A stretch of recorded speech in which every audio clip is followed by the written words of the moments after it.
bonjour à tous et merci d'être avec nous. On se retrouve comme tous les matins. Bienvenue, lundi 21 décembre 2015, exactement 7h27. Alors nous sommes ensemble jusqu'à 11h. On retrouve tout de suite la rédaction pour le premier journal de ce lundi matin. Des infos présentées sous forme de bulletin par Fatih Dieng. Bonjour Fatih. Bonjour Pape Cher, bonjour également à vous chers téléspectateurs.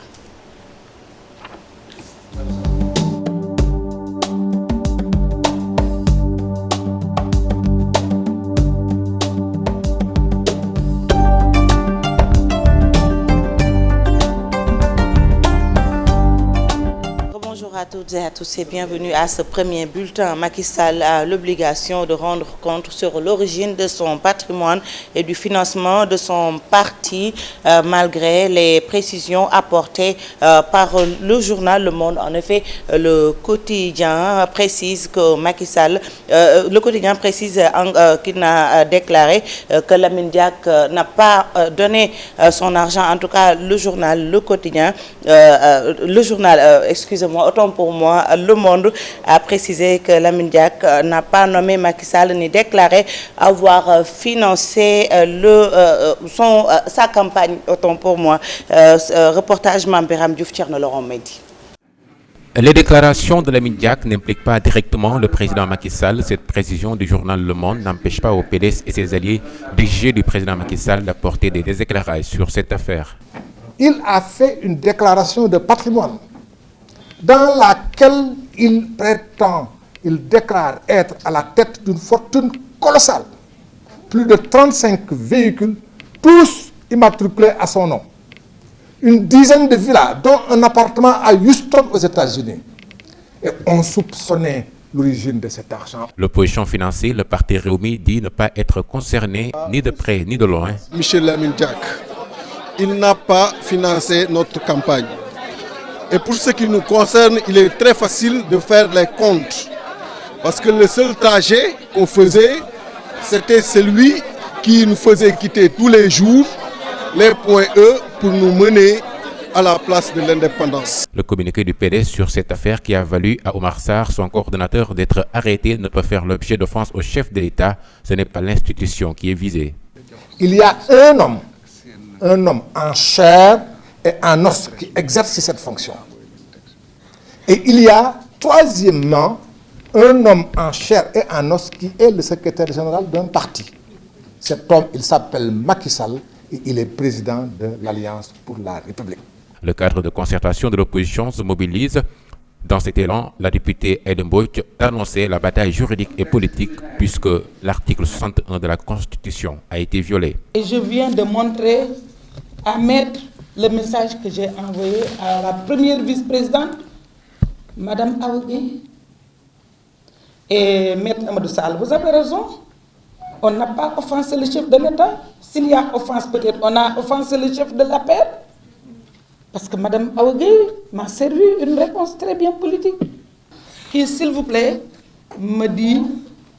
qu'elle a transmis le message à Moustapha Diakhaté. Elle me dit qu'elle a transmis le message à Moustapha Diakhaté, c'est-à-dire le chef du groupe politique qui est en face de moi. Ce lundi, le PDS et ses alliés porteront encore le combat avec ténacité pour que Oumar Sarr soit libéré. Mame Birame Diouf, merci. C'était la rencontre du cadre de concertation de l'opposition qui exige la lumière sur cette affaire. Et puis restons avec affaire Lamine Diack toujours. 3 journalistes des médias convoqués à la DIC ce matin. Des convocations qui suscitent l'indignation du Synpics. Nous y reviendrons dans nos prochaines éditions. Parlons de tout à fait autre chose. La 24e foire internationale de Dakar, initialement prévue du 5 au 20 décembre est prolongée jusqu'au 27 du mois en cours. Annonce faite par le ministre du Commerce, Alioune Sarr. Il est interrogé par Cheikh Tidiane Dione. Des services du ministère du Commerce pour justement apporter l'ensemble des services et de l'accompagnement nécessaire quand il y a eu cet incendie. Et dire simplement que le gouvernement du Sénégal, les services du ministère du Commerce, la direction du CES, nos forces de sécurité et de défense sont tous mobilisés pour être à côté de nos exposants et naturellement leur souhaiter une bonne fin de foire, mais aussi les inviter à la prochaine édition à être là massivement. Nous avons rencontré certains d'entre eux qui m'ont assuré de la disponibilité du CICES, mais également du réconfort qui a été mis à leur disposition. Oui, mais vous savez, il y a déjà un accompagnement qui est fait pour l'ensemble des acteurs qui est là, ceux-là qui n'ont pas d'assurance ou qui l'ont. Mais ce qu'il faut simplement dire, c'est que l'État s'inscrit dans le cadre des lois et règlements. Quel que soit le secteur, nous devons nous inscrire dans les cadres de lois et de règlements. Naturellement, nous sommes convaincus qu'avec le travail qui est fait par les experts et par le CICES et par l'ensemble des collaborateurs du ministère du Commerce, nous allons naturellement accompagner ceux-là qui doivent être accompagnés. Et nous les avons dit de manière très claire, nous avons donné également les instructions pour que dans le cadre de cette prolongation, justement, ceux-là qui ont été victimes de cet incendie puissent être déchargés d'un certain nombre de frais. Je l'ai dit au directeur général pour que des pays comme l'Égypte, comme le Mali qui ont été victimes d'incendie, que dans le cadre de cette prolongation jusqu'au 27 de ce mois, qu'ils puissent également être dispensés de payer des frais justement de location. Les services d'accompagnement aujourd'hui sont mobilisés, les services de l'État sont mobilisés pour accompagner, apporter tous les services qu'il faut justement à ces exposants qui sont des partenaires du Sénégal, qui sont des partenaires économiques, qui sont des acteurs économiques importants. Donc là, je peux vous assurer que toutes les dispositions sont prises. Puis le Sénégal se rappelle Léopold Sédar Senghor. Le président poète nous a quittés il y a de cela 14 ans. Le cimetière de Bel-Air a refusé du monde hier. Amis, familles et sympathisants ont formulé des prières à l'endroit du premier président de la République du Sénégal. Suivez ce compte rendu signé Cheikh Tidiane Dione. Encore des gerbes de fleurs pour rendre un vibrant hommage à feu Léopold Sédar Senghor. Il y a 14 ans, l'ancien président poète a quitté ses siens. Ils sont venus en masse pour se recueillir sur sa tombe. Nous nous retrouvons ici autour de la tombe de Senghor et de son fils Philippe. Ce rite, cette pratique et cette habitude traduisent l'esprit de fidélité qui anime le Sénégalais en général. Fidèle à un idéal, fidèle à une mission, fidèle à une vision du monde. Ce monde qui n'a pas d'existence ni de signification, si on ne le fait pas reposer sur le souvenir. Si nous sommes venus nous recueillir sur la tombe de notre père fondateur Léopold, c'est pour encore réveiller, fortifier, conforter les valeurs fondamentales qu'il nous a léguées, à savoir la fidélité à ce pays, un amour viscéral de ce pays, tout faire pour que ce pays soit l'un des meilleurs en Afrique, soit le plus stable en Afrique, le plus admiré dans le monde, oui. Ce qu'il a fait et son esprit de m'avoir invité à suivre des cours ici. Son idée à l'époque était de créer des cadres gambiens qui sont très au courant du système français pour que plus tard on puisse faire une Sénégambie solide dans l'intérêt des deux pays unifiés ou en confédération. Le 20 décembre, une date inoubliable pour les socialistes, occasion pour les disciples du premier président de revisiter la vie et l'œuvre du président poète. Il y a quand même quelques axes fondamentaux sur l'œuvre de Senghor qui restent intemporels. Il parlait déjà de la civilisation de l'universel, de la mondialisation. C'est à cela que nous sommes confrontés aujourd'hui. La voie africaine du socialisme, ça aussi, Senghor nous l'a appris. La lecture africaine de Karl Marx, ça aussi c'est Senghor. Et on se rend compte qu'aujourd'hui, il est indispensable que nous nous approprions de la pensée de Senghor et maintenant trouver les formes, je ne sais pas lesquelles, peut-être au niveau des universitaires, pour que des penseurs continuent et approfondissent la pensée de Senghor. Et puis sport pour finir, l'AS Douanes, champion en titre, concède sa deuxième défaite devant le Casa Sport. Score final 2-1 pour le coach du Casa, Demba Ramata Ndiaye. Les joueurs ont respecté ses consignes par Farani Younous Diatta. Du bon jeu, du spectacle et 3 buts dans cette rencontre. Le match AS Douanes Casa Sport a tenu toutes ses promesses. Ismaël Bamba Mariko, d'une tête splendide, trompe le gardien Pape Diatta Ndiaye. Un score inchangé jusqu'à la pause. Au retour des vestiaires, les deux équipes appuient sur l'accélérateur et à la 57e minute, Amadou Boiro trompe de nouveau le gardien Gabolou sur penalty après une faute de main d'un défenseur de l'AS Douanes. Le replacement des joueurs a permis de perturber les plans du champion en titre. C'était sur le marquage individuel strict des joueurs On s'est préparé très dur en disant que le jeu sénégalais, quand tu le laisses le ballon, il t'emmerde. Maintenant, il faut monter sur eux et annuler les possibilités de passe. Ils ne pourront pas faire le jeu. Et quand nous, on a le ballon, on déroule. Moi, l'idée c'est une deuxième victoire. Nous débuté avec 2 défaites, nous avons sur nul,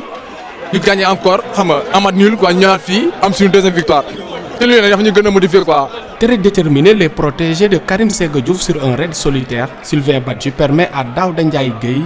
de réduire les scores malgré la rentrée de Paul-Émile Tendeng et Thierno Matar Thioune dans cette rencontre. L'AS Douanes concède sa deuxième défaite. Le football, c'est un jeu derrière, c'est un jeu d'obstacles. On n'a pas peut-être pu franchir l'obstacle de finition. On a buté 2 ou 4 à 3 fois sur le gardien, mais il faut compter avec. Si mon équipe arrive à reproduire une telle qualité de jeu avec cette envie, je pense qu'on ira très loin dans ce championnat et surtout pour la Coupe africaine. Un match plaisant avec beaucoup d'engagement dans un stade éclairé avec la réflexion des projecteurs devant des supporters d'Ale Casa qui ont poussé l'équipe de Casa Sport à la victoire. Mame Birame Diouf, merci. C'est la fin de ce bulletin. On se retrouve à 8h pour l'édition en wolof. Restez avec nous.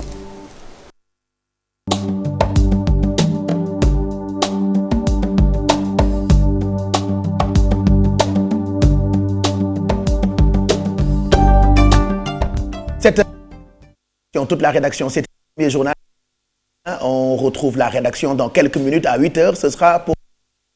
qui vous sera présenté cette fois en wolof mbokk yi mbaa jàmm ngeen fanaane ñu ngi leen di gërëm ci ànd bi ak télévision Futur Média altine ngok altine bi nag tombé na ak waajtaayu gàmmu waaye ba tey ñun ñu xëyandoo àndandoo ak yéen ñu ngi jëm 11h tey ñu ngi jéggalu ci ni ñu yéexee commencé waaye teewul ñoo ngi fi ak fu ngeen mënti nekk ñu ngi leen di ñaanal bëccëg bu neex ci télévision Futur Média li ñuy njëkkee mooy jox leen xibaaru jaww ji muy météo bi seddaay bi dugg si na donte Fati Dieng dooma weddi ni bëccëg bi tàng lool mais fajar gi quand même dañuy yeewu ak seddaay tey Ndakaaru par exemple ñu ngi yeewoo ak lu toll ci 23 degrés waaye ñu ngi gis ni météo nee na mën nañu dem sax ba am ci yenn gox yeeg goxaani température bu toll ci 19 degrés. waaw 19 degrés Pape Cheikh mën nañ ko am fu ci mel ne Ziguinchor Kolda ak Kédougou 20 degrés ci Tambacounda 21 Diourbel Linguère 23 22 degrés Matam ak Podor Saint-Louis 21 et puis Dakar 23 degrés donc mu mel ne ci suba gi Dakar. moom mooy gën a tàng fi nga xamante ne si mooy ci Sénégal ci ngoon gi 29 degrés ci Dakar Dakar lu mu tàng ci suba gi wala lu mu xaw a tàng dina ko feex ci ngoon gi 33 ci Saint-Louis 38 ca Podor ak Matam ak itam Linguère Diourbel 37 degrés Kaolack 36 35 Tambacounda Ziguinchor ak Kolda 33 et puis Kédougou 33 degrés lu jëm ci waxtu marée yi pleine mer bu njëkk bi am nañ ko 4h55 bi ci topp ñu ngi koy xaar 17h45 basse mer bu njëkk bi dinañ ko am 11h15 bi ci topp 23h50 minutes géej gi ak waxtu yi ca gën ngir dem nappi 9h27 ba 11h27 bu njëkk bi la bu leen rawee mun ngeen xaar bu 21h56 jàpp 23h56 minutes te nag jant bi 7h30 la fenk dina soo bu 18h46 minutes jotee Pape Cheikh. voilà loolu xibaaru jaww ji la et puis am na beneen xibaar boo xam ne ni tey ji ci suba la ñu ko dégg mu soxal nappkat yi surtout xam nga ci météo bi yaa ngi expliqué naka la géej gi mel ak waxtu marée yi ministre de la pêche moom nee na gilet de sauvetage yi xam nga à chaque fois boo daan météo da ngay wax nappkat yi bu ñu ko fàttee gilet de sauvetage yooyu nag ñu ngi ñuy xamal ne ñu ngi ko doon jaayee 5000 waaye ministre de la pêche nee na dinañu ko wàññi ba jaayee ko juróomi téeméer pour permettre nappkat yëpp ñu gën di mën a bàyyi xel ci seen kaaraange ñu ci profité itam di gërëm waa service national météo Bamar Diagne ci jàppandalam lan ngeen fas yéene lire tey jii ci yéenekaay yi xam naa ni bu ngeen jëndul les journaux yi sax xam ngeen ni coow li lëmbee réew mi mooy mbir mi ñu tuddee affaire Lamine Diack yéenekaay bi waral coow li nag ma nga nekk France Le Monde la ñu ko tuddee journal boobule bu ngeen seetloo ay mbiram boobu ba tey daanaka fii ci réew mi journaliste yëpp ñu ngi ciy waxtaane par rapport ak yenn ci ay mbir yoo xam ne bindoon na ko xam naa ne ca kanam ak Mamadou Ndiaye am na mbir yoo xamante ni waajal nañu ko ci waaye fii ci Sénégal itam comme samedi ak tey daanaka yéenekaay yëpp Fati Dieng ci loolee la ñu ñëwaat l'observateur la ñu ko njëkkee mu ngi ñuy xamal ci xëtam ni affaire Lamine Diack le monde s'effondre waaw mbirum Lamine Diack le monde s'effondre noonu lañ ko tuddee yéenekaay bi di l'Observateur lañ ca wax rek moom mooy daal kii di Oumar Sarr moom fanaan na ñaari guddi fële ca commissariat bu port jëwriñ bi ñu dénk wàllu yoon ak yoonal gën a safal li nga xam ne moom mooy dossier bi lu ci mën a am itam ak taskatu xibaar yu ñu ci convoqué yu ci mel ne ñi nekk des médias lu ci mën a am yéenekaay bi di l'Observateur ne mbir mi moom fu nu xalaatewul woon ne fa la toll rek toll na fa ndaxte gis nañu fa mu mujjee. moo tax it ñoom taskatu xibaar yu groupe boobule di des médias tey ci seen journal bii di Tribune xëyee nañu ak loolu ak journaliste bi nga xam ne nii moo waral article boobule donte yéenekaay ba muy liggéeyee te nekk ca France di Le Monde moom ñu ngi jéggalu weddina yenn ci ay kaddu yoo xamante ni journalistes yi fesaloon nañu ko tey sax ñu ngi ñuy xamal ni nga ko waxee ni ñett ca ñoom dinañu dem ca police criminelle Tribune seen yéenekaay xëy na ak kookee di wuyoo turu Stéphane Mandar bu journal Le Monde l'auteur de la bombe dit tout loolee la ñu liir ci xëtu yéenekaay bi. Stéphane Mandar moo bind bile article ci yéenekaay bi di Le Monde moom nag mi ngi wax ay dëggam ci yéenekaay bi la Tribune ñoom ñoo ko xëy xamal ñu ko leneen itam lu ñu xamle mooy dañoo jàpp rek ne des médias maanaam daal dañu leen di xoqatal ci mbir mi loolu la ñu gis ndax bu weesoo Mansour Diop mi ñu woowoon keroog te bàyyiwaat ko convoqué ko tey am na yeneen taskatu xibaar yu ñu woo foofee ñu gis ci mbir mi nag ne mbirum xoqatal la Pape Cheikh. moo tax it ñi nga xam ne ni ñoo bokk ci syndicat wu taskatu xibaar yi ci subaak léegi ñoo ngi koy ñaawlu populaire xëy na ak lu mel noonee ni dégâts collatéraux de l'affaire Lamine Diack le pouvoir braque ou se braque contre l'opposition et la presse. waaw nañ ko gisee mooy nguur gi daal dafa rek braqué wu jàkkaarloo ak ñi nga xam ne ñoom ñooy kujje gi bu ñu waxee kujje gi Oumar Sarr ma fanaan fële ca commissariat bu port moo tax ëttu tasukatu xibaar yi nag itam gis nañu yéenekaay bi wala bokk kër gu presse gi di des médias ak seen benn ci seen journaliste bu ñu woowoon ni ñu ko waxee keroog ci gaaw bi lañ ko mujjee bàyyi ba mu war a wujjiwaat tey ji dik ci altine ji yeneen taskatu xibaar yu ñu ci wax donc ñoom li ñu gis rek yéenekaay bi di Le Populaire moo ko xamle daal mooy mbirum Lamine Diack ak nañ ko tuddee président de la République lépp di ay tuuma nee ñu nag daal opposition bi maanaam kujje gi ak presse bi la ñu jàkkaar lool. tuuma yooyu léegi nga xamee ni journal boobu la di Le Monde moo ko bindoon pourtant weddiwaat na ko ni ki ci démb laas loolu la xëyee ni Le Monde lave Macky. waaw Le Monde lave Macky setal na deram loolu la ñu bëgg a wax lañ ci jublu nag mooy Pape Cheikh yéenekaay bi dafa dellu siwaat indi ay précision ne maanaam li ñu wax ci biir article bi weddi wuñ ko waaye na ko nit ñi interprété lañ bëgg a indi ay leeral du ne dañoo wax ne président Lamine Diack koppar yooyu nga xam ne ko xaalisu ger la ko financé campagne tel ou tel cité wul président Macky Sall cité wul kenn li mu xamle rek moom mooy daf ko jël pour financer benn campagne. jéggaluk journal boobu la sax xam naa ne ca kanam dinañu ko wane ci télé bi bu ko defee yéen ñëpp ngeen mën koo lire ba tey yéenekaay yi dañuy wéy ak ñoom ñëpp li ñu xëyee tey muy affaire Lamine Diack ci xëtu yéenekaay bii di réew mi Le Monde s'excuse auprès du chef de l'État loolee la ñu lire ci xëtu yéenekaay bi Libération ñëwaat na ci mbir moomu les exclusif affaire Lamine Diack commission régatoire à Dakar loolee ñu ngi ko ci lire Direct Info ni affaire Lamine Diack une commission régatoire annoncée à Dakar ba ci Le Quotidien xëy na ak Le Monde ni L'Observateur moom itam nee na Le Monde s'effondre loolee ñoom ñëpp tey ci la ñu xëy muy mbir moo xam ne ni defe naa ni mu ngi wéy di lëmbe réew mi. waaw mbir la moo xam ne Pape Cheikh mi ngi wéy di lëmbe réew mi te itam jeexagul lu tax ñu wax ko Pape Cheikh xam nga liñ ci war a indi ne ay xibaar bëri na ak ñu ci tëyeeg lu ni mel faaw ñu indi ay leeral lu ci mën a am nag bruit am na wala amoon na ci diggante ñi nga xam ne nag ñoom ñooy askan wi ak ñi nga xam ne ñoom ñoo joxe bi la xibaar moo tax it ñu indi ay précision ne ñu cité wuñu tel candidat ou tel président maanaam président Macky Sall lañ jéggalu ne ñoom tudduñu ko ci seen biir article la ñu wax rek mooy Lamine Diack daal wax na ni jël na ay kopparu ger def ko ci ab campagne. kanam dinañ ko gën a waxtaanee bu ko defee yéen ñii seetaan ngeen gën a mën a comprendre mbir moomu lee bañ rek parparloo ak wax lu la wóorul daf ci am solo moo tax daañu leen expliquer naka la xibaar boobu lee juddoo ak lu tax mu lëmbee réew mi boobu nag ba tey président Macky Sall barki démb Tivaouane la fanaan yéen kaay itam xëy nañu ak wisitu président boobu lee grand place loolu la xëyee nee na Tivaouane di jërëjëf. jërëjëf la ñu wax njiitu réew bu Sénégal lu ko waral Pape Cheikh esplanade des mosquées moom njiitu réew mi ginnaaw ba mu ko defaree ba mu yànji inauguré na ko leneen itam lu mu wax mooy jumaa ju mag gi dina ko àggale maanaam ay jigéen ak ay projet yu am solo yu ñu gis ci dëkk bu sell bi di dëkku El Hadj Malick Sy lañ ca wax rek moom mooy dëkk boobee di Tivaouane mi ngi gërëm bu baax a baax njiitu réew bu Sénégal. Macky Sall à Tivaouane un chapelet de réalisation loolee ñu ngi koy lire ci xëtu yéenekaay bii di Zoom. waaw Zoom le direct le grand place wax rek la mottali Zoom maanaam chapelet de réalisation loo xamante ni si daal ay réalisation la lu ñu gis bokk na ca nañu inauguré esplanade des mosquées ak itam autoroute boobu dox diggante Thiénaba ak Tivaouane loolu yëpp di ay mbir yoo xamante ne si dëkk bu sell bi di Tivaouane rafetlu na ko bu baax a baax Pape Cheikh. yéenekaay bii di l'évidence xëy na tey ak coow lu am ca société bi di SNHLM. SNHLM s'effondre. SNHLM s'effondre la l'évidence wax la mu ca wax rek moom mooy daal nanu yoree kër ga dañaa gis ca mbir ma ab mbuxum lu ci mën a am daal nee nañ ay recrutement abusif lañ leen mën a duppee maanaam ak itam di jël di liggéey te doo ci wax ak ñi nga xamante ne si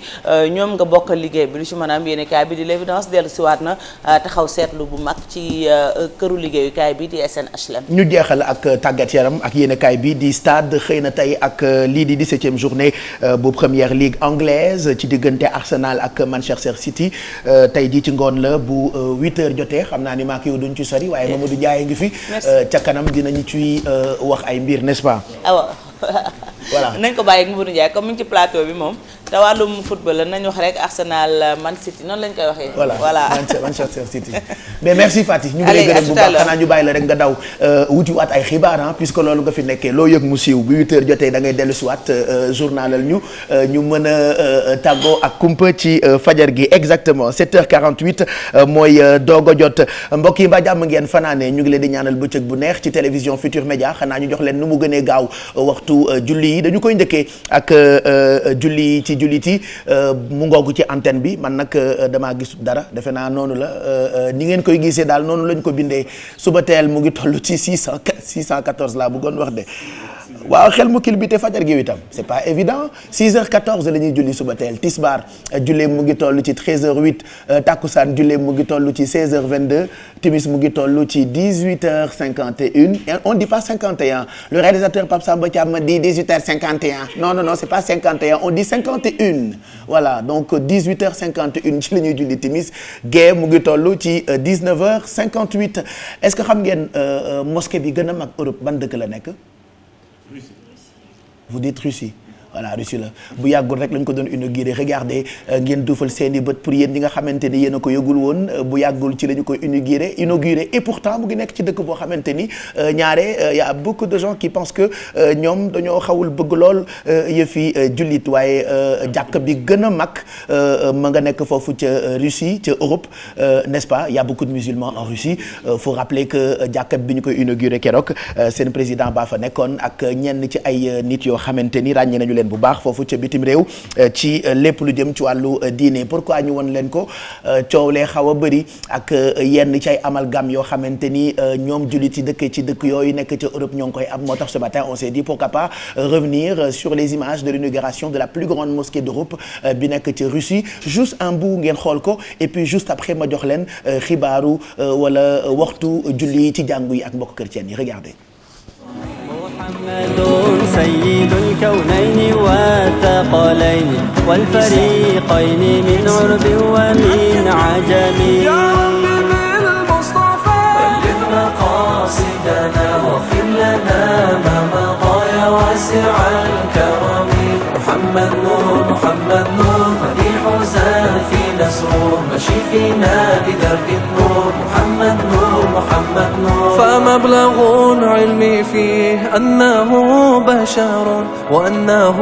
خير خلق الله كلهم محمد سيد الكونين والثقلين والفريقين من عرب ومن عجم هو الحبيب الذي ترجى شفاعته لكل هول من الأهوال مقتحم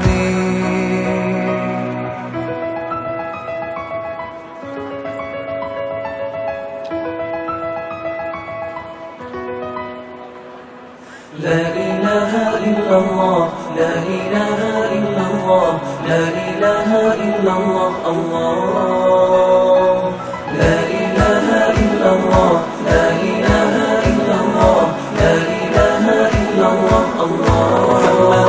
محمد نور مديح وسام في نسره مشي فينا بدرب النور محمد نور محمد نور محمد نور محمد نور مديح وسام في نسره مشي فينا بدرب النور محمد نور محمد نور محمد نور محمد نور مديح وسام في نسره مشي فينا بدرب النور محمد نور محمد نور محمد نور محمد نور مديح وسام في نسره مشي فينا بدرب النور محمد نور محمد نور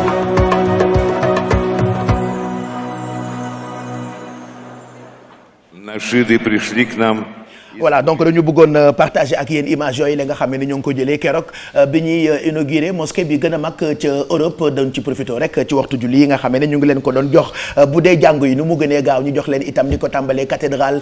ba martyr de l'Ouganda bu ngeen xoolee cathédrale am na messe tey ji ci suba gi bi 7h jotee dina amaat messe tey ci ngoon bu 18h30 jotee martyr de l'Ouganda am na messe ci fajar gi bi 6h30 jotee dina amaat messe tey ji ci ngoon gi bu 18h30 jotee ca église bu Saint-Joseph dina am messe tey jii ci ngoon gi bu 18h30 jotee foofee itam lu ñu leen mën a wax rek ci jàngu bi pape bi jël na décision ni mère Teresa xaw ma ndax xam ngeen ko ou pas et pourtant fii ci réew mi ku fi baax ñu ne yow de mère Teresa nga alors mère Teresa pape bi diggee na ni dinañu ko canoniser mu nekk sainte. Voilà loolee xam naa ay mbir la yoo xamante ni il faut que ñu expliquer leen ko bis ak suñu mbokk yi nga xamante ni ñoom ñoo nekk ci jàngu bi alors moom nag dogal boobule bi ko pape bi jëlee pour mère Teresa nekk sainte ci noonee ñu koy canoniser képp koo xamee ni yaa ngi ci àddina waxatuma ñi nekk ci wàllu diine chrétienne rek ñëpp ko rafetlu ndaxte reconnaître na moom pape bi ni am na koo xamee ni dafa feebaroon te li tax mu wér miracle boobule mu ngi jógee ci mère Teresa donc ñëpp rafetlu le fait que ñu fas yéene ko canoniser def ko sainte loolee buñ ci tollee dinañ leen ko xibaar exactement 7h52 54 plutôt mooy doog a jot ñu jox leen gaaw lii di taux de change bi laataa ñuy àndandoo ak Ndeye Seynabou pour li nga xamee ni moo di horoscope bi elle est déjà prête pour wax ñu suñu ay signes lu mu ñu naral tey jii ci lundi tombé ak 21 décembre 2015 taux de change bi dollar la ñu koy njëkkee bu dee da ngeen koo bëgg a wecci ak CFA $1 mu ngi toll ci 603,200 francs CFA. bu dee 1 euro mu ngi toll ci 655,957 francs CFA bu dee 1 livre sterling xaalisu Grande-Bretagne mu ngi toll ci 899,856 francs CFA xaalisu Chine 1 yuan chinois mu ngi toll ci 93,7906 je pense que c'est ça pour yéen ñi nga xam ne yéen a bëgg a wecc ci CFA ak yeneen ni koppar ñu jàll ci horoscope bi comme fajar gu jot dañ ci ànd ak Zeyna.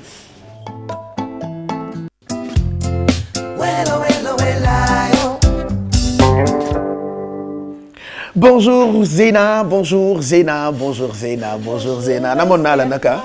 gëj naa am ku ma xulool ku ma defanteel ngay xëy fajar di jubal foire enfin fii ngay jubal léegi. Enfin, ah, oui, je suis de retour sur le plateau de Yeewu Leen te man sax dama namoon horoscope namoon sama Aminou. caa bi fan yii yëpp amuñu horoscope quoi. franchement c'est pas normal franchement bul demati foire d'accord bul demati foire lu leer laa la wax. maa ngi fi ay ca tey suñu ay signes lu mu wax on démarre ak bélier yi comme d'habitude. bélier la ñuy commencer Pape Cheikh tey di lundi 21 décembre 2015 nee nañ leen tey jii kat ñoom dinañ def seeni ay compte te buñ ko defee ba pare dinañ apercevoir ne mun nañu bégal seen bopp tuuti ci sortie wala un long week-end wala un voyage ak lu mu mënti demee daal nañu bégal seen bopp nañ ci profiter bu baax a baax.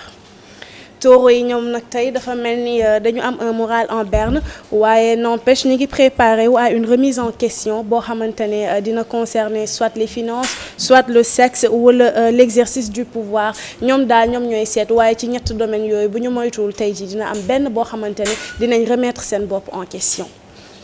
Gémeaux yi ñoom apparemment dañu soxla calme ak silence même bu fekkee ne nag jamono ji nanguwuñ ko soxla nañu noppalu ba tax na dañ leen di digal rek tey ji ñu mettre seen bopp en parenthèse le temps d'une soirée ñu sangu jël un bon bain daal di tëdd méditer noppalu bu baax a baax. cancer yi nag ñoom jamono ji seen bopp fees na dell ak ay projet yu bees te loolu nekk na loo xamante ne daf leen di enthousiasmer waaye malheureusement dafa mel ni amuñu temps pour toppatoo projet yooyu ba tax na dañu leen di digal ñu jël note en attendant que ñuy mën a am temps mën a consacrer seen bopp ci projet yooyu nga xamante ne ñu ngi koy am. Lions yi nag ñoom ñu ngi rêver à de plus hautes fonctions wala à une meilleure place au soleil waaye nañu commencer d'abord par def le bilan de leur capacité def leen le bilan de vos capacités créatrices avant dara te na ngeen ci ànd tamit ak modestie. Vierge yi ñoom tey jii dañu nekk am un tempérament assez casanier toutefois nag ñu ngi songer à d'éventuelles escapades comme que nag ñu ngi bëgg def escapade en même temps ñu ngi casanier nañu toog seen kër rek daal di méditer xool la destination de leurs prochaines vacances ñu def ci ay recherches.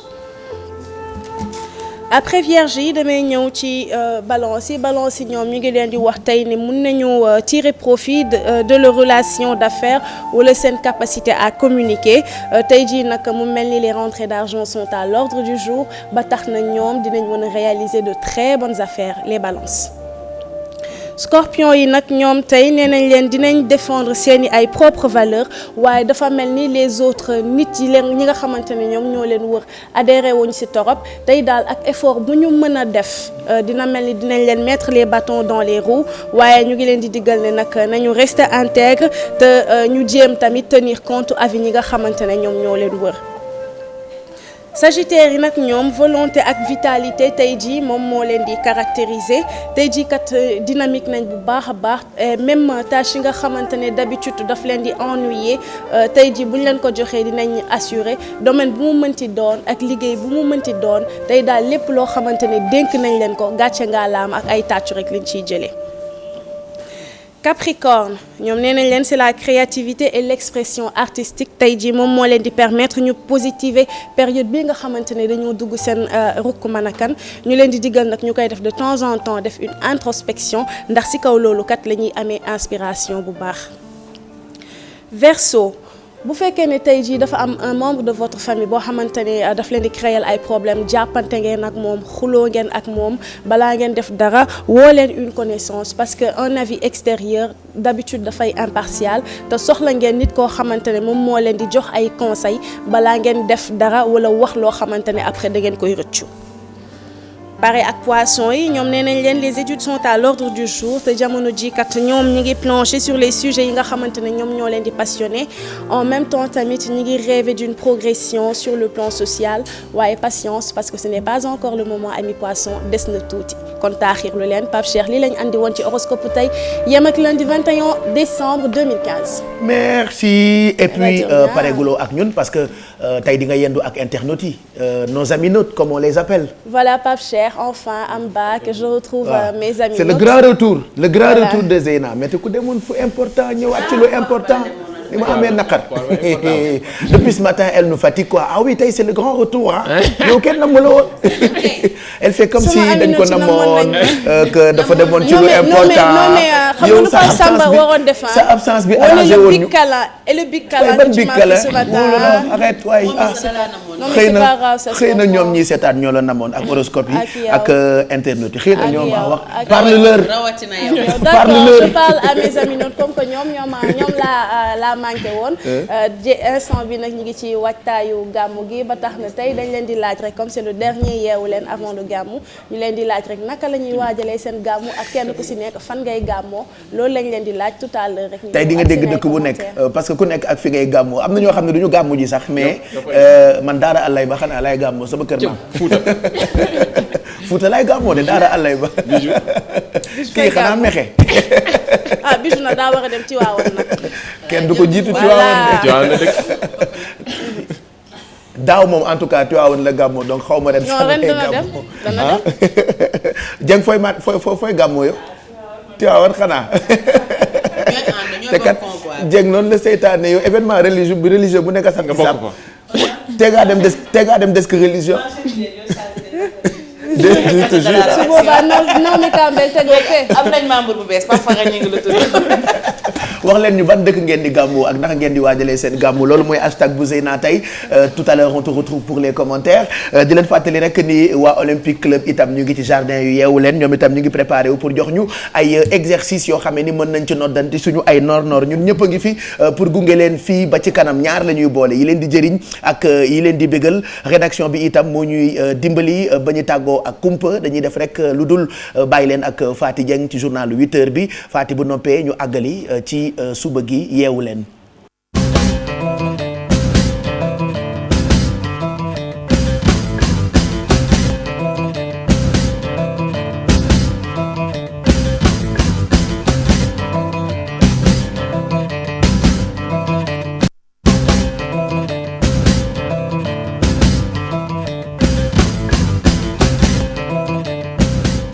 mbokk yi dal leen jàmm ci xibaaru suba gi xibaar yi ñu doore ko ak mbirum Lamine Diack ak cadre de concertation bu opposition di kuréelu kujje gi sàkku ci njiitu réew bu Sénégal mu indi ay leeral ci mbirum Lamine Diack moom mi lee naam itam nee ñu yéenekaay bi di Le Monde xam leen ne ci kàddu ya mu yëkkati waxul ne koppar yooyee ñuy tuumaa Lamine Diack ne koppar yi ger la da ko jox njiitu réew bu Sénégal la ñu wax rek moom mooy daal ab campagne la ko financé cadre boobee doon amalam ndaje ci teewaayu Mame Birame Diouf Thierno Laurent Mendy. kaddu yi Lamine Diack yëkkati amul fomp ci tudd Macky Sall te sax waxul ne am na koppar gum ko jox financé ko leeral yooyu journal bi Le Monde andi teewul PDS ak ñamu àndal di laaj rek Macky Sall mu andi lu leer ci amam. moom moo waxal boppam ne am na koppar bu bëri moo ko bind signé koppar bu bëri ndaxte am na fanweeri oto ak juróom-ñeent yoo xam yépp ci turam la nekk. moo bind signé ne moom ak soxnaam am nañu lu ëpp fukki kër ak lu ci topp te kër yooyu mu am na ci benn kër boo xam ne bi appartement la mi ngi nekk Houston États-Unis moo ko bind moo ko signé moom moo te ba mu koy amit nekkagul woon président de la République. kujje bi ñu financé ko parti réew mi ne moom amul benn yoon lu mu ci laalee taxu ci. amul lenn lu ñu jot ci monsieur Lamine Diack pour ñëw suñu campagne loolu lu leer la te it ñun 2012 dafa am lu ñu téye woon fii Dakar muy combat de principe pour que suñu démocratie am modernité bi war moo tax trajet bi nga xam ni moom lañ doon def mooy bi ñuy jëlee point E bés bu nekk di ñu yóbbu place de l'indépendance. communiqué PDS ba nga xam ni moo tax Oumar Sarr di coordonnateur am ñu téye ko. lañ ca wax warul tax ñu ne offense au chef de l'État moo am ndax du institution bi la ñu joxoñ tey Sénégal gépp nangu nañu ne que Macky Sall dafa tooñ Oumar Sarr su waxee ne Oumar Sarr président de la République la attaqué Oumar Sarr attaqué wul président de la République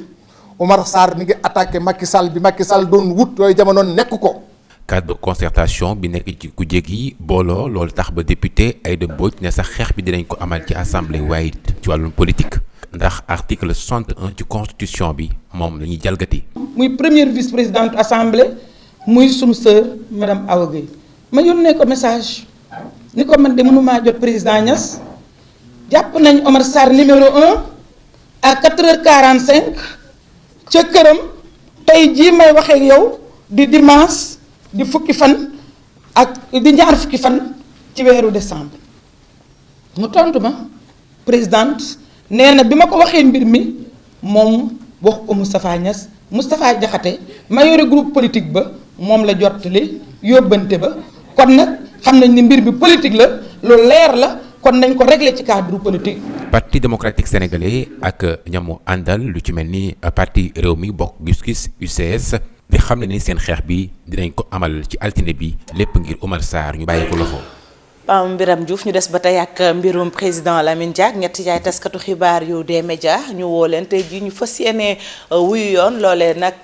kuréel gi lëkkale taskatu xibaar yi di SYNPICS di ko ñaawlu ñu wax ci leneen mbokk yi ñaar fukk ak ñeenteelu foire internationale bu Ndakaaru ñu jàppoon ko ba ñaar fukki fan ci weeru décembre yokk nañ ko ba ñaar fukki fan ak juróom-ñaar ci wile weer loolu nag di kàddu jëwriñ bu ñu denk njënd ak njaay Alioune Sarr la ñuy teewlu ay kàddoom Cheikh Tidiane Dione moo ko taataan ànd ci ak Kerno. incha allah ñëpp ñu xam ne nattu gi dal na leen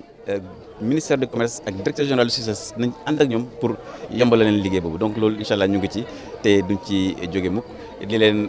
encouragé bu baax ñoom ñi nga xam ne ñoo fi nekk ndax gis ngeen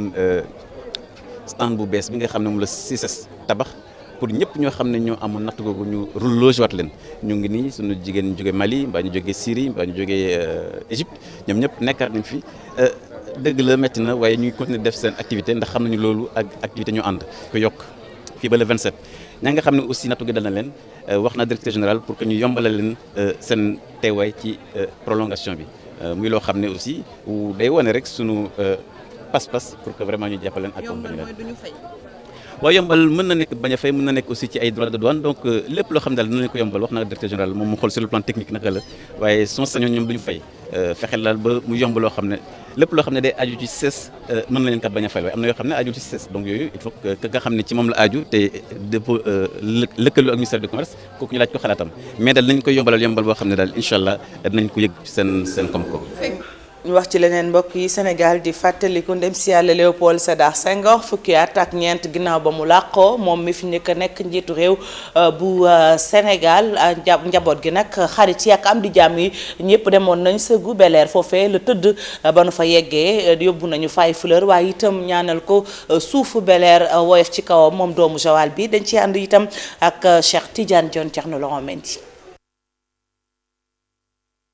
comme niñ ko doon defee ci at yu wees niki ren dañoo dellu si dàbbaliwaat ko mbooloo mu takku daal di ñëw fii nii ci Bel Air ngir daal di delloowaat njukkal kii di président Léopold Sédar Senghor mi nga xam ne ba mu dëddoo boobu ba léegi def na fukki at ak ñeent. nous nous retrouvons ici autour de la. lii nii ñu ngi koy def boobu ba léegi mu dem sax ba mujj bokk si ñun di wone rek cofeel bi nga xam ne am nañ ko ci kii di Senghor ci xalaatam ak bëgg-bëggam bi nga xam ne bëggoon na ko réewum Sénégal. sur le souvenir. suñu papa Léopold Sédar Senghor bi fi nekkoon yàlla faloon président mu njëkk a nekk président ci dëkk bi soppoon réew mi ba fa mu mun a yem ci xolu nit bàyyi ñu loo xam ne daal dafa dëggal këcc li jëm ci république bi moo tax duñ ko mun a fàtte ndax gis nañu ne buur bi leen soppaloon xaalis nguur gi sax daf koy def rek ndax mu amal nit njëriñ waaye du loolu moo ko saboon li ko saboon daal ni muy def ba Sénégal gën a nekk Sénégal gën a. Senghor moom visionnaire la bëgguma dugg ci flatterie bi mais soo seetee bu baax la société sénégalaise nga seet sax symboliquement ñu fi nekk tey nga xam ne xam na nit ñi te tam amoon na ambition bu rëy pour réewam dégg naa à un moment donné mu doon wax ne soo leen bëggee nationaliser le xaar leen njëkk ba ñu mun a samp république bi ba mu dëgër. ñaar fukki fan ci weeru décembre daal di nekk date boo xam ne ñii di socialiste yi ñoom duñ ko fàtte benn yoon date bu ni mel ñi nga xam ne ñoom ñoo doon ànd ak Léopold Sédar Senghor ñoom di fàttaliku kii di ancien président bi waaye tamit jaar-jaaram ba léegi ñu ngi koy fësal. mooy di fexe ñu bañ ko fàtte parce que Senghor même ñun suñ ko fàtte ñeneen duñ ko fàtte il vaut mieux que ñun ñu bokk ak moom ñu bañ ko fàtte parce que addina bi du ko fàtte parce que li ñu def addina bi la ko defal kon nag li ñuy def pour ñu bañ ko fàtte mooy buñ ko ñu ko fekk yëpp ñëw bu 20 décembre jotee ñu ñëw fii daal di recueillir ñaanal ko bi ci tegu démb defoon am nañ soirée culturelle bu ñu defoon maison du parti boobu aussi l'œuvre de Senghor son œuvre poétique moom la ñuy fexe ak son œuvre bi nga xam ne soxla na nit ñi nga xam ne sax jànguñ xam ko ñu waxtaan ci tey ci liggéeyam nga xam ne nan la defale Senghor ak intégration africaine moom la ñuy def benn colloque ci à la maison du. nañu jeexalee ak tàggat yaram AS Douane moom nag muy champion en titre jël na ñaareelu défaite maanaam lajj ci kanamu Casa Sport bi nag mooy ñaareelu yoonam ñaari bal ci benn la bu nu sukkandikoo nag ci ñuy tàggat guney Casa yooyee di Demba Ramata Ndiaye ay guneem nag lépp lu mu leen waxoon ci ay tegtal jaar nañu fa Pape Faxa ñu ngi Yunus Diatta ci ay leeral. jeu bu rafet spectacle ak ñett bi ci bi lay jongante match AS Douane ak Casa Sport lépp luñ ci dem xaar gis nañ ko ci Ismaïla Bamba Mariko mooy njëkk a dugal ci ab mbëkk bu rafet daal di trompé nag kii di Pape Diatta Ndiaye score bi noonu la wéyee ba ñu dem ci mi-temps bi ñu dellu seen nag ñaari équipe yi ku ci ne di puus ba ñu joué juróom fukki simili ak juróom-ñaar kii di Amadou Boiri ci ab penalty daal di dugal deuxième but bi gannaaw ab faute de main boo xam ne am na ci biir surface de réparation ca benn défenseur bu AS Douane daal di koy def. waaye replacement jour yi loolu nag moo jaxase ñi nga xam ne ñoo nekk champion à titre. clé match bi du woon dara dañu noonu rek d'habitude équipe yi soo leen bàyyee ñu football dañ lay sonal donc il faut que ñun ñu jël leen ba pare ku nekk jël sa waay nga daw ak moom day métti trop si ñun day tax nga sonn mais soo sonnee kële dee na. lii dafay suñu nga xamante ne mooy suñu deuxième victoire dañuy débuté avec 2 défaites ñu ñëwaat si nul ñu gagné encore xam nga amaat nul quoi ñu ñëwaat fii am suñu deuxième victoire te loolu nag dafa ñu gën a motiver quoi. ñu ànd ak détermination ndawu Karim Séga Diouf yi Sylvain Badji jël bal bi dribblé ay joueurs ci la joxe bal bi ñu centré ko Daouda Ndiaye Guèye daal di lakk caax yi naam dugum Paul-Émile Tendeng ak Thierno Matar Thioune ñii di AS Douane nag am nañ seen ñaareelu défaite. Le football c'est un jeu derrière, c'est un jeu d'obstacle. On n'a pas peut-être pu franchir l'obstacle de finition. On a buté 2 ou 4 à 3 fois sur le gardien, mais il faut compter avec.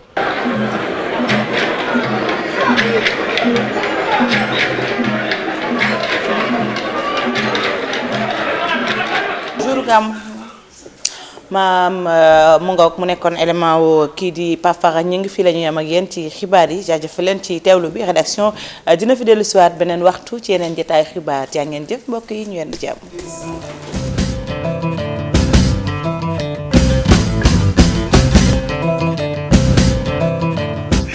jërëjëf Fati mu nekkoon journalu 8h bi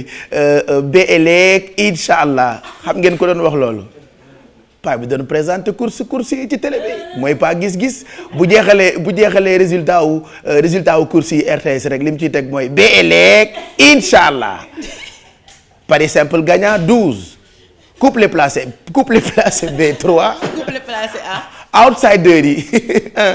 après buy tàggoo ne ba ëllëg incha allah merci Fati ñu ngi gërëm bu baax rédaction bi bu nekkoon journal 8h bi bu 7h bi sànq lañ leen ko présenté ci français bi ci topp gi doog a jeex ci wolof la woon ñu ciy gërëm bu baax rédaction bi mën ngeen itam di yër suñu site internet bi di www.igfm.sn tey nag dañoo dëpp affaire yi puisque dañu yéex a commencé yeewu leen bi normalement yeewu gym diggante 7h40 la jàpp 8h waaye comme amuñu woon temps ak journal bi ñu leen waroon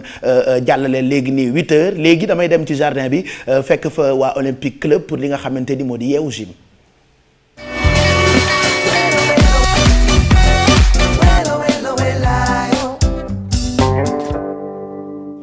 Mor ak Mass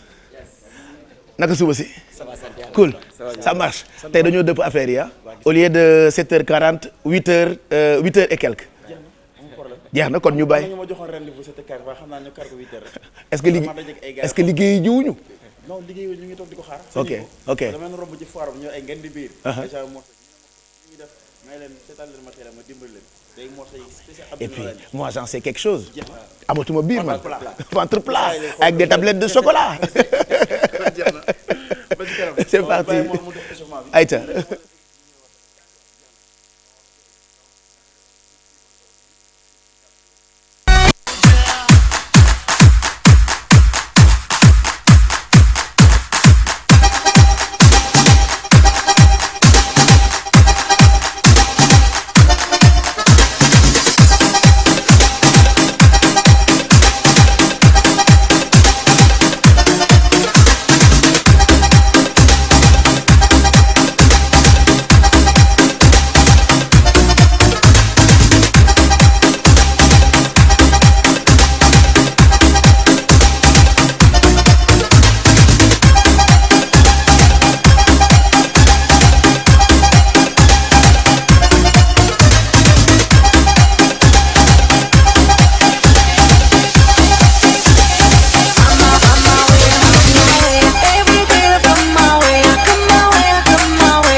mais il était en train de parler kenn déggu ko coach Mass ak Mor ñu ngi leen di gërëm bu baax revois ton cadrage cher caméraman de TV5 s'il te plaît fais-le en direct nous sommes en direct et que la télé c'est que de la télé voilà fais-le en direct y a pas le feu ça gênera pas de toute façon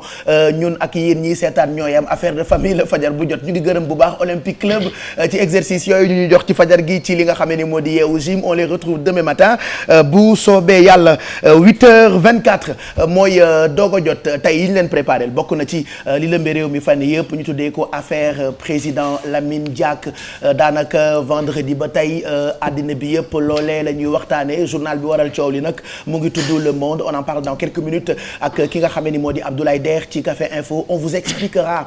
mbir moomu lee naka la demee permettre leen ngeen bañ a indi ay parparloo ak yenn ci ay mbir yoo xam ne ni dina jur gàllankoor on ne sait jamais mbir moom bu xewee li gën mooy nga dem ci ak li tubaab tuddee prudence alors Le Monde di yéenekaay boo xamante ni ma nga nekk ca France moom moo waral coow li boobu ba tey et que tey ji ci suba yi itam yéenekaay yu bëri ñëwaat nañu ci mbir moomu la ñu tuddee affaire président Lamine Diack dinañu waxtaane itam lépp lu jëm ci wàllu tàggat yaram ak Mamadou Ndiaye ñu ñëwaat encore ci affaire président Lamine Diack puisque dafa laale bu baax ak tàggat yaram am na itam yeneen ponk yoo xam ne nii dinañ ci ñëwaat ci kanam waaw ci kanam dinañ ci ñëwaat xam naa mais dañuy njëkkee rek affaire Lamine Diack comme ni nga ak Café Info bi Abdoulaye Der ñuy lancé wàlle Café Info sa yoon nekku ci waxal ci sport la ñuy toll nii voilà sama yéene ngi ci natt après dinañ ci sport bi ci kanam lan la ñuy wax waaw ci kanam dinañ ci wax ci football Ligue 1 ak joxe résultat Ligue 1 ak tamit wax ci victoire Barça bi nga xam ne mu am coupe du monde des clubs ak Samba Keita aussi Samba Keita nañ ci wax moom benn entraîneur la bu nekkoon fii Sénégal jógee fii demoon Gabon am fa benn expérience bu am solo léegi nag dafa ñibbisi bi mu ñibbisee li ci gën a spécial mooy choisirul benn club Ligue 1 mais plutôt dafa dem benn club national pour yéegal ko Ligue 2 après dem ak moom progrès ok dinañ wax tam ci ligue anglaise yi parce que tey dégg naa 20h Manchester City ak Arsenal ak Arsenal c'est ça ak Arsenal d'accord waaw dinañ ci wax tey ci kanam ñu ñëw jox loolu soo yoon na ngi ci ak Café Info bi ce sera donc pour tout à l'heure comme chaque lundi ak Mamadou Ndiaye Bijou on va faire le tour du monde comme d'habitude non seulement dinañu am invité koo xamante ni dafa am benn awards boo xamante ni gagné na ko mais en plus de ça on fera le tour du monde pour xool li nga xamante ni moo xew Miss Monde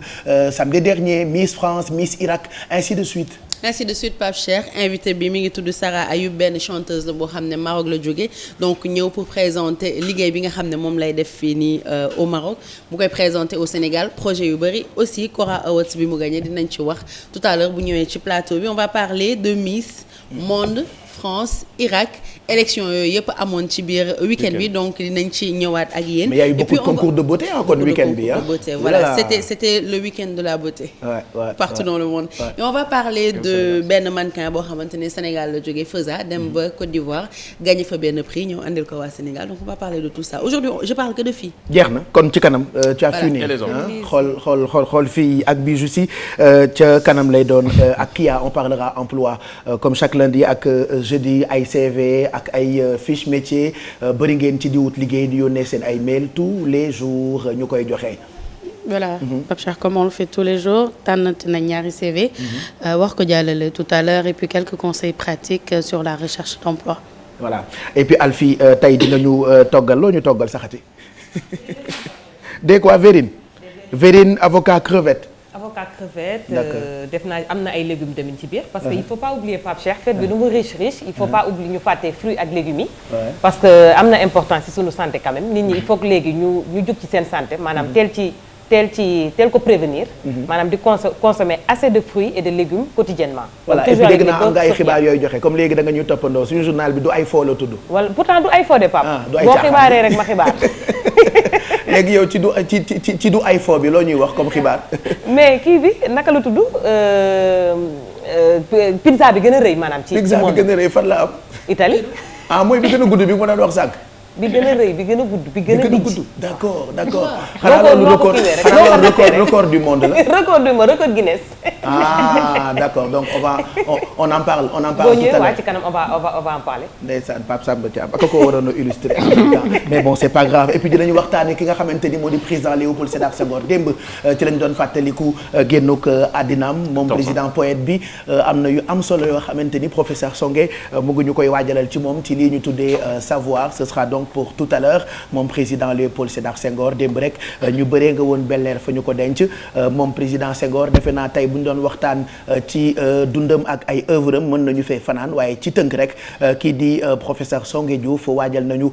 ay mbir yu am solo jëm ci loolee ñu tuddee savoir tey ñu jagleel ko kii di président Léopold Sédar Senghor. On aura beaucoup d'invités ca kanam lay doon mais li ñuy def rek léegi mooy jàll ci Café Info comme chaque lundi Abdoulaye Der lañ ci àndal.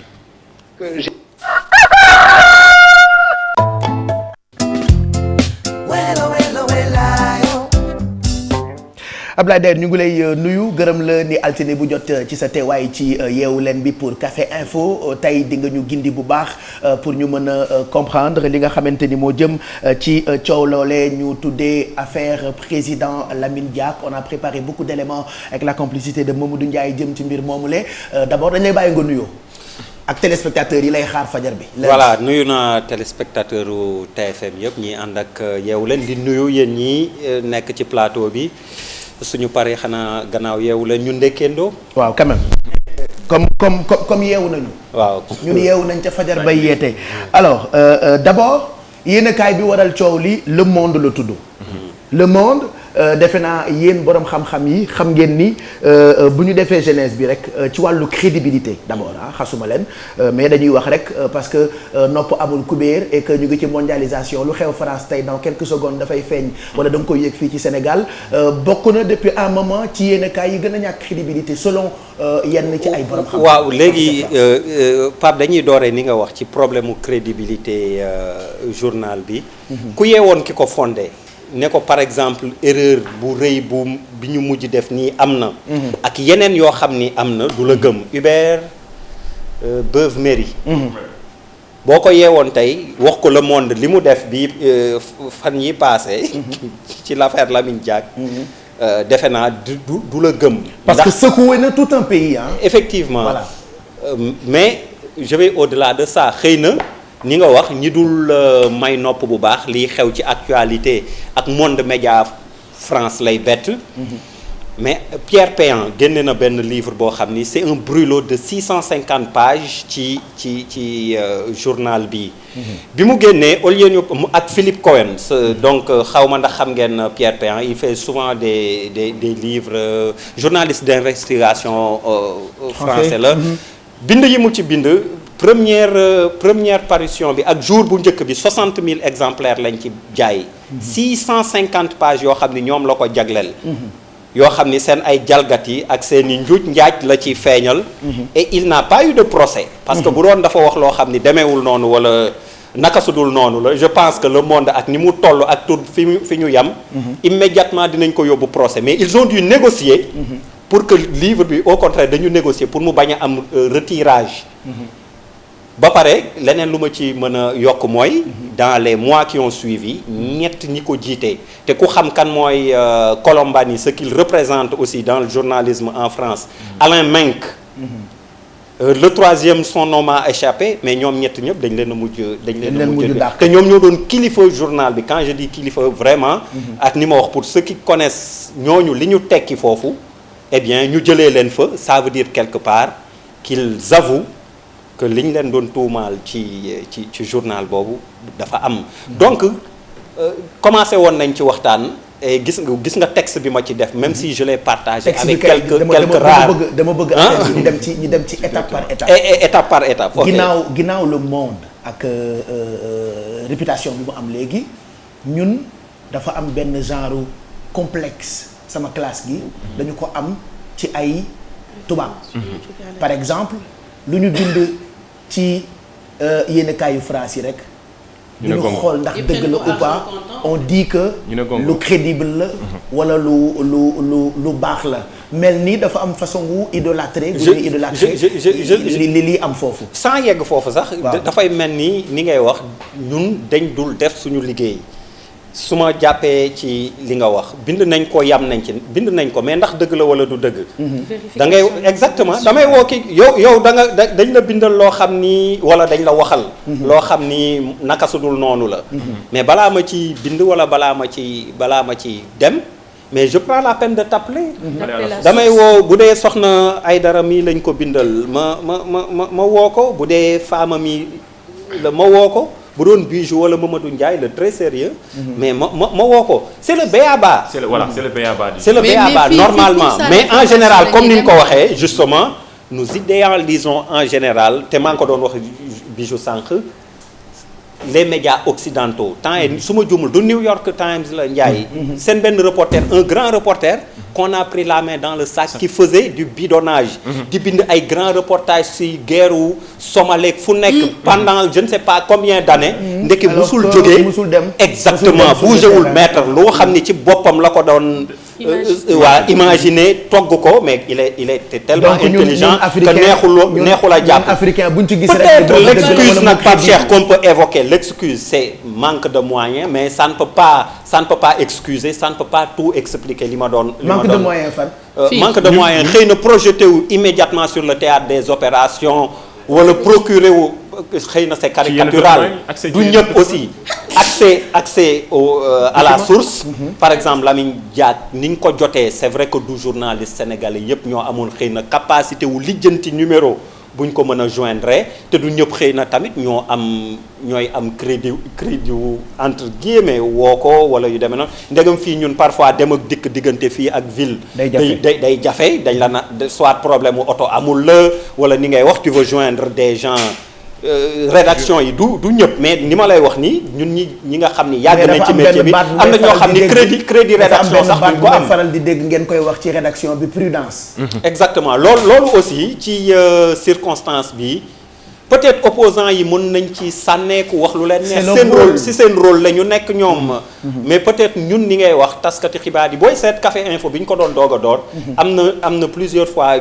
intervention yoo xam ne justement ci lii laa ko accès woon bu dee nit ñi voilà traitement de l'information xaw ma ndax ñi ngi koy fàttaliku je l'ai plusieurs fois dit et ni ma lay wax sans rien Ndiaye gis na ko yow gis nga ko texte bi ma def c'était destiné à quelques rares confrères avec qui justement avant même démenti bi di tomber mu mel ni tu vois dafa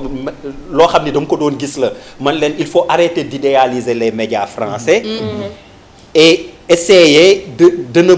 pas tout le temps reprendre c'est une manie boo xam ni dañ ko am de tout le temps reprendre sur un sujet qui nous concerne nous ce que disent les médias français et surtout alors que ñun am nañ ci suñu propre jàngat am nañ ci suñu propre traitement bu ñu nit ñi ñu wax ñi ngi fii ni ñu cité ñi ngi fii alors et même encore une fois ni may wax deneen lu ma ci jot a évoquer mooy bu dee ñooñu ñi ngi fii mais pourquoi pas nous-mêmes essayer ni ma lay wax ak PV yi ñuy citer c'est avéré ou pas mënuñu ko xam parce que gis teguñu ci bët wala waa ji dañ ko jox extrait PV wala joxuñu ko extrait PV dañ ko photocopier jox ko wala luñ ko ci déey rek la il faut être prudent ba xam ni may wax ndax PV bi la yor nga gis facsimilé bi gis signature xam ni lii c'est du béton li ñuy wax béton armé mi ngi nii donc nga mën ci peut-être sori mais sinon boo ci yorul yooyu yëpp c'est très difficile souvent de se prononcer sans risque de se tromper on va revenir sur les faits pour permettre ñi seetaan gën ko mën a comprendre ñoom journal boobu di Le Monde bi ñu ko bindee ba noppi xam ni def nañu erreur dañu excuser wu alors article boobu noonu ak excuse bu Le Monde dinañ leen ko liiral mais Pape nag je pense que excuse rek doyul dans ce cas on a appelé des journalistes sénégalais devant la justice je pense que li koy faj mooy tamit ñii ñu yóbbu leen devant la justice c'est pas des excuses parce que moins 5 ñu toj réew mi non c'est vrai bu fekkoon ay sénégalais lañu loolu dañ leen def comme ñu def journalistes yi dañ leen convoqué police bu fekkoon benn média donc moi je pense qu'il faut pas se contenter c'est trop léger c'est trop léger dans la version électronique effectivement surtout dans le chapeau pour nit ñi lire ak da ngay jaay sa papier ëllëg je vous incite à lire le journal en disant que ci extrait PV yi parce que boo liiree ni may wax naka lañ koy wax le chapeau justement c'est instant oui sur la version encore une fois je le répète électronique xam naa bu ñu demee ci élément bi dinañ ko gis dans le corps du texte le président Lamine Diack dit qu'il a financé donc des réseaux de l'opposition et des jeunes. Oui, c'est en 2000. Mais dans le chapeau on retrouve Macky Sall version électronique bi la campagne du candidat Macky Sall. Et bizarrement dans le corps mais toujours de cette version électronique pour qui connaît booy cité ak yu demee noonu c'est entre guillemets man bi ma liiree texte bi ñi may wax ñi ma doon attirer seen attention loolu laa leen wax man leen attention man li ma jaaxal dans le chapeau ils disent campagne ñu diw mais dans le corps dans tous les passages où on cite le PV en question et je prends encore la précaution d'ajouter si ces extraits de PV sont avérés pour te dire toutes les précautions donc que je prends je n'ai pas lu li nekk ci seen chapeau bi ni entre guillemets cité qu'il a dit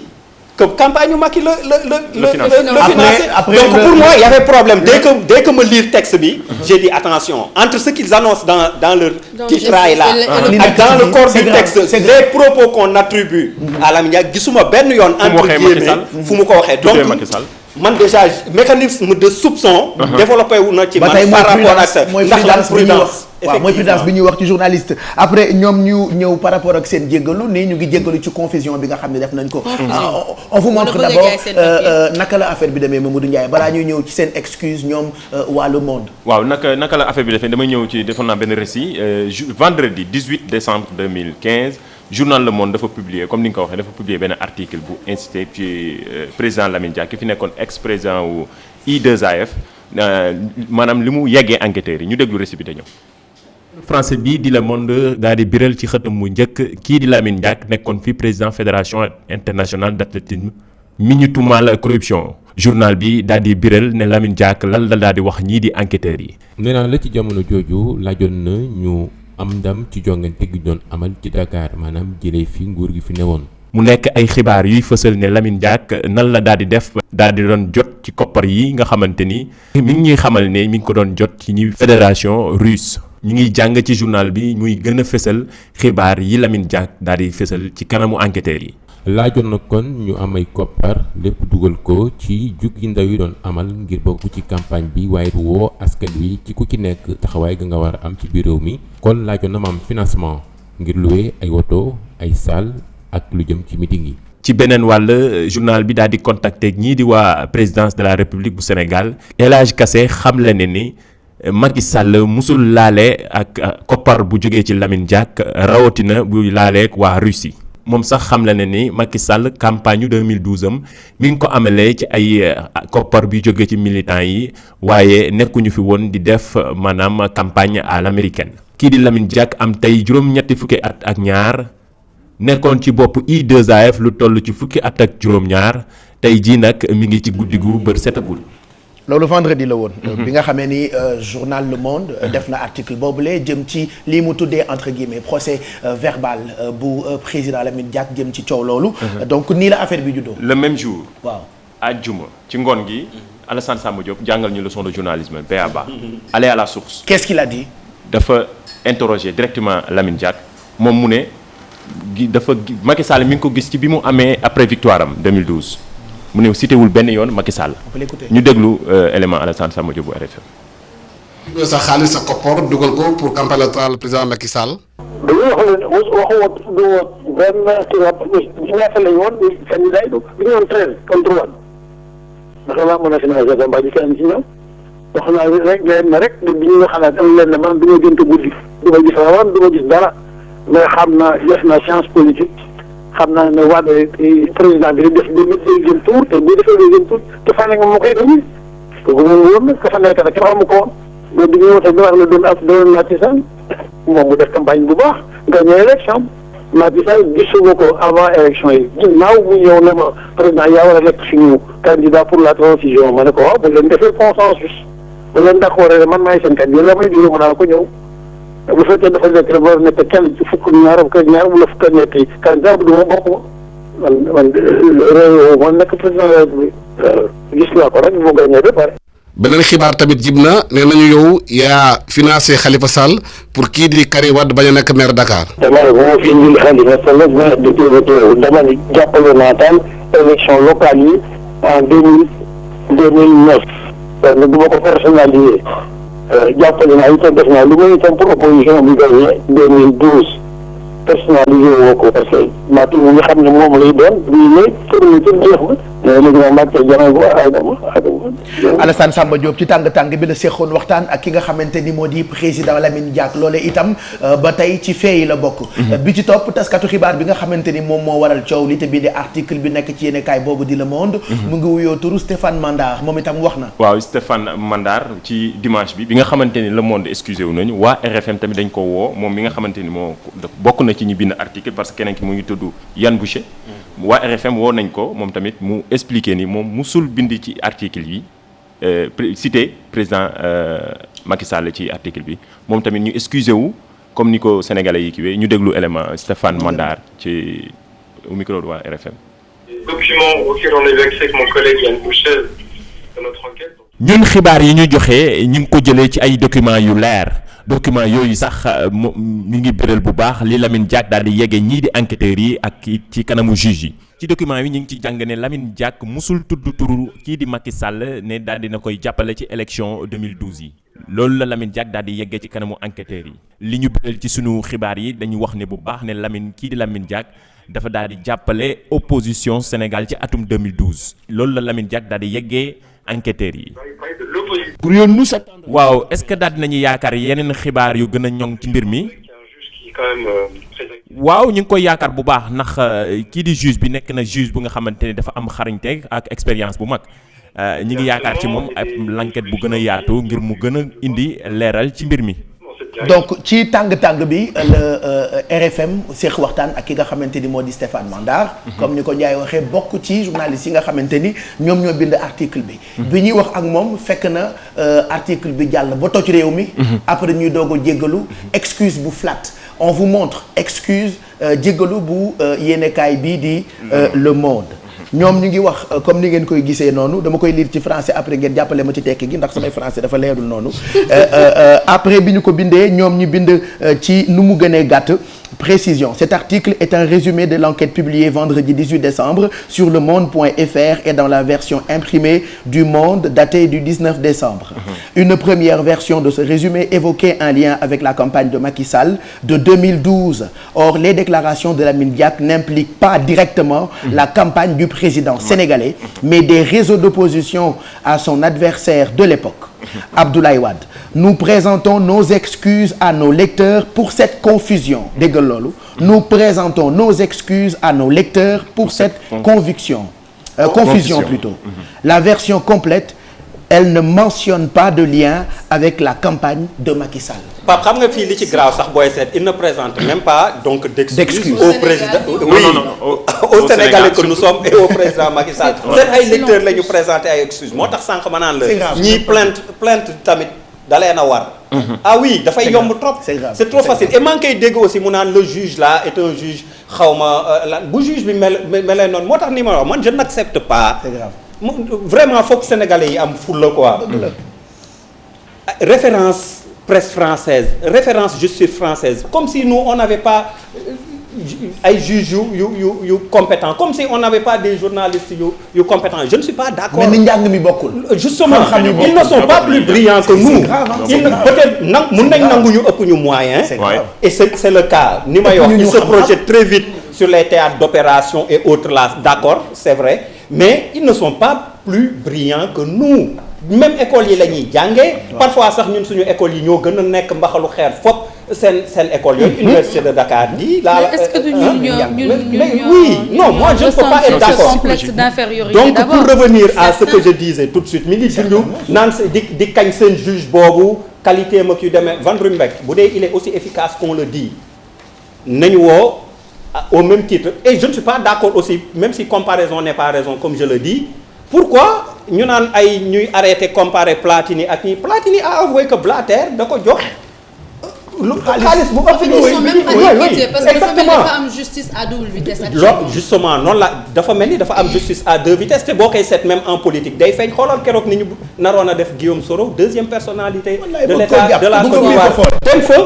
noonu laa koy woowee un petit juge bëgg ko indilu comme si c'était un voleur de voiture du 16e ou du 18e arrondissement comme ça la ñoom xalaat nga fii juge benn juge sénégalais dans une affaire l'affaire du sang contaminé par exemple à l'époque le sang contaminé en France loolu xalaatuñ ko sax su touché woon benn sénégalais l'affaire du sang contaminé Fabius était premier ministre à l'époque ak ñoom Georgina Dufoy ñi mu impliqué woon yëpp à l'époque est-ce que xalaat ngeen Fabius ba mu fi ñëwee keroog parce qu'il y avait un sénégalais à l'époque bu ñu joxoon sang contaminé boobu alors que doon nañ ko mettre en cause wala yu demee noonu un petit juge ne voilà c'est l'occasion le ministre des Affaires étrangères de la France est là alors qu'à l'époque c'était lui le premier ministre responsable en tant que nangam sangam amenez-le-moi loolu xalaat nañ ko c'est impensable Claude Barthelone du fi ñëw ñu naan ko un petit juge entre guillemets du pour que les Sénégalais demal wuyu ji ko mu naan dañuy déférer ji à la convocation wala ñu koy mandat d'amener c'est impensable il faut que nit ñi Sénégalais yi africains yi en général am fulla booy seetlu français yi ak occidentaux yi ñi ngi respecté ñi nga xam ni ñooy dawal ak ñoom li may wax nii fulla googu exemple bi may joxe encore mooy Maroc bi ñu fa seen chef de service sécurité xaw ma lan demee ñu doon ko jéem a entendre mais ils en ont fait un tel extraordinaire ba dañ ko mujj woowaat pas pareegu ma dañu mujj woowaat le Marocain bi ñu bëggoon entendre quelques semaines après mais décoré ko à l'Élysée alors que quelques jours avant dañ ko fa bëggoon toroxal mais ils ne l'ont pas accepté alors pourquoi ñun tout le temps on accepte que ñuy jox ay leçons que ce soit en matière de justice en matière de presse de bonne gouvernance oui alors que fa la ëppee jalgati nag defe naa jot na ñun moom d'accord ñu benn yoon ci xoxatal gi ñuy xoxatal journalistes yi d'accord ñu benn yoon ci bu ñu defee seen liggéey ñu leen di sonal di leen convoquer ak yooyu loolu et ma yokk aussi ni waxuñu benn yoon que mu am justice pour les riches comme par exemple pour le président Diack et pour les pauvres ça aussi on ne le dit pas léegi bëgg nañu itam suñu journalistes yi nañu gën a prudent tamit teel rek ni damm na du rôle journaliste. loolu itam defe naa